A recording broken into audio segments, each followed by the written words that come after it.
Hello YouTube, my name is Roland, and in today's video I'll be sharing with you 10 tips on the IELTS academic exam. I'll try and keep the video short and simple. I won't bore you with any irrelevant details about the exam, so let's get started.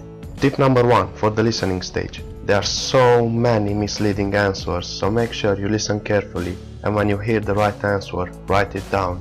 Most of them are at the end of the sentence, so listen to the speaker until he finishes his sentence, and when you're sure you can write down your answers, but don't get tricked by the misleading ones.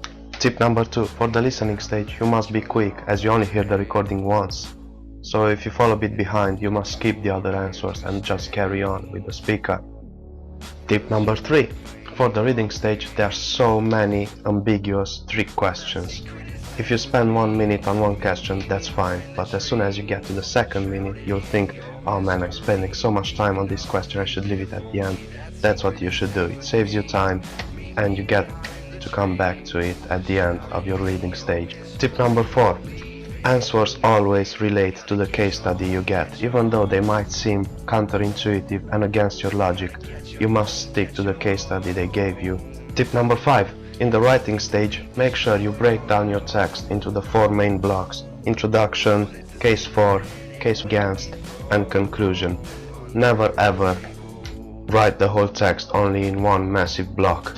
Always break it down into paragraphs, and that will give you more marks. Tip number 6. Avoid repetition at all costs. It might come across as unprofessional. Paraphrasing is the key. Tip number 7. When you get to the speaking stage, we all know that the candidates are nervous, they're gonna make mistakes, and they want to give out all the best they have. But don't overcomplicate yourself, keep it simple, plain and clear English, good pronunciation, and always maintain the eye contact with the examiner. Tip number 8.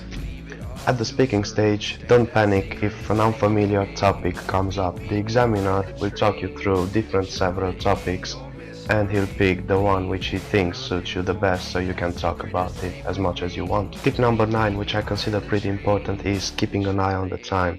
You don't want to fall behind. And tip number 10, the final tip from me to you, is answer all the questions. You do not lose any marks if you get the answer wrong. So even if you place it at random, you might still get it right and gain some extra marks. So this is the end of my IELTS academic tips for you.